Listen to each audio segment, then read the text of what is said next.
چلیے مان لیا کہ عمران خان کی گورنمنٹ ڈلیور نہیں کر رہی ہے، اس کی ساری ٹیم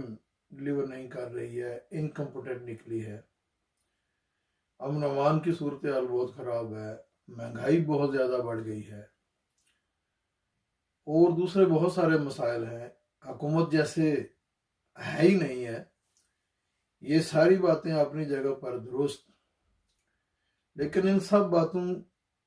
کا یہ مطلب کہاں نکلتا ہے کہ جو نواز شریف صاحب نے صرف پہلے 2 وزارت عظمیٰ کے ادوار میں، اپنی وزارت عظمیٰ کے ادوار میں 676 ملین ڈالرز کی کرپشن بقول بی بی سی، بقول شہزاد اکبر اور بقول ریمنڈ بیکر کی ہے، کیا وہ بھی ڈیلیٹ ہو گئی ہے، وہ ختم ہو گئی ہے؟ یا شہباز شریف صاحب کی جو منی لانڈرنگ ہے، اربوں روپے کا جو کرپشن ہے، حمزہ شہباز کی جو کرپشن ہے، سلمان شہباز کی جو ٹیٹیز وغیرہ جو منی لانڈرنگ اور اربوں روپے کے جو اثاثوں میں کئی ہزار گنا اضافہ ہوا ہے، کیا وہ بھی ختم ہو گئے ہیں؟ یا زرداری صاحب کی جو کروڑوں اربوں ڈالر کی جو منی لانڈرنگ ہے وہ بھی ختم ہو گئی ہے؟ جو ان کی دوسری مبینہ کرپشنز ہیں، کیا وہ بھی سب ڈیلیٹ ہو گئی ہیں؟ مان لیا کہ اس قوم نے جو ان کرپٹ لیڈر سے گھبرائی ہوئی تھی، ان سے تنگ آ کر ایک نیا تجربہ کرنے کی کوشش کی، عمران خان کو ووٹ دیے اور غلط کیا ووٹ دے کر، لیکن کیا اس قوم کے اس تجربے کی، اس خطا کی سزا یہ ہونی چاہیے کہ اس قوم پر دوبارہ وہی کرپٹ لوگ، زرداری صاحب، شہباز شریف، نواز شریف یا مولانا فضل الرحمان جیسے لوگ جو کئی ایکڑ، کئی مربع زمین جو ہے وہ ہڑپ کر گئے ہیں اور دوسری کئی چیزیں، اور جو وہ گورنمنٹ کو لوٹ چکے ہیں، پاکستان کو لوٹ چکے ہیں، تو کیا وہ ساری چیزیں ختم ہو جائیں گی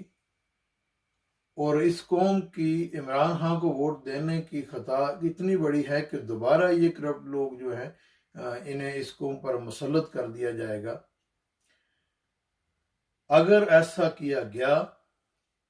تو یہ اس بے بس، مظلوم اور بیچاری قوم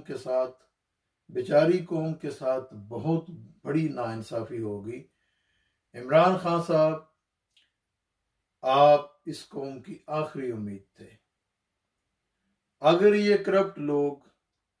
دوبارہ اس قوم پر مسلط ہوتے ہیں تو یقین جانیے کہ اس کی بنیادی وجہ آپ ہوں گے۔ اگر یہ لوگ دوبارہ اس قوم پر مسلط کیے جاتے ہیں تو اس کی وجہ، اس کا سبب آپ کی نااہلی، آپ کی نالائکی، آپ کی مردہ حکومت ہوگی۔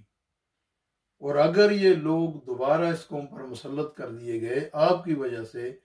تو یقین جانیے اس ملک کا بچہ بچہ آپ کو بددعائیں دے گا، وہ آپ کو کبھی معاف نہیں کرے گا۔ اور ہاں، اسٹیبلشمنٹ اگر یہ غلطی کرنے جا رہی ہے کہ ان کرپٹ لوگوں کے ٹولے کو صرف ان کے اس جلسے جلوس یا اکٹھے ہونے سے گھبرا کر دوبارہ ان لوگوں کو اس قوم پر مسلط کرنے جا رہی ہے، تو میں اسٹیبلشمنٹ کی خدمت میں بھی یہ گزارش کرنا چاہتا ہوں کہ پھر یہ اسٹیبلشمنٹ کی بھی آخری غلطی ہوگی۔ اس کے بعد پھر انہیں غلطی کرنے کی گنجائش اس لیے نہیں ملے گی کہ پھر اس قوم کا بچہ بچہ یہ جان لے گا کہ آپ پر جو الزامات لگائے گئے ہیں اپوزیشن کی جانب سے، جو سیدھا سیدھا آپ کے ساتھ جنگ کرنے پر تلے ہوئے ہیں اور جو آپ کو پاکستان کی تمام ابتری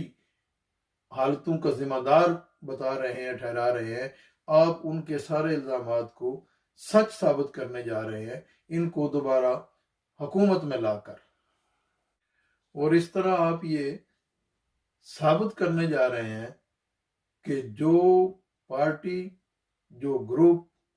آپ پر الزامات لگائے، آپ کو ہٹ کرے، آپ کو چور کہے، آپ کو اس ملک کی بربادی کی حالت کا ذمہ دار ٹھہرائے، آپ اس کے ساتھ ڈیل کر لیتے ہیں اور اس کو دوبارہ حکومت میں لے آتے ہیں، یعنی دال میں پھر کچھ کالا نہیں ہے، یہ ساری دال کالی ہے، اور آپ اپنے اوپر لگائے گئے تمام الزامات کو درست ثابت کرنے جا رہے ہیں۔ اور عمران خان صاحب، آپ کی خدمت میں یہ گزارش ہے کہ شاید ابھی آپ کے لیے توبہ کا دروازہ بند نہیں ہوا، شاید ابھی نو ریٹرننگ پوائنٹ نہیں آیا، خدا کے لیے اب بھی جاگ جائیے، اس تڑپتی سسکتی بھلکتی ہوئی قوم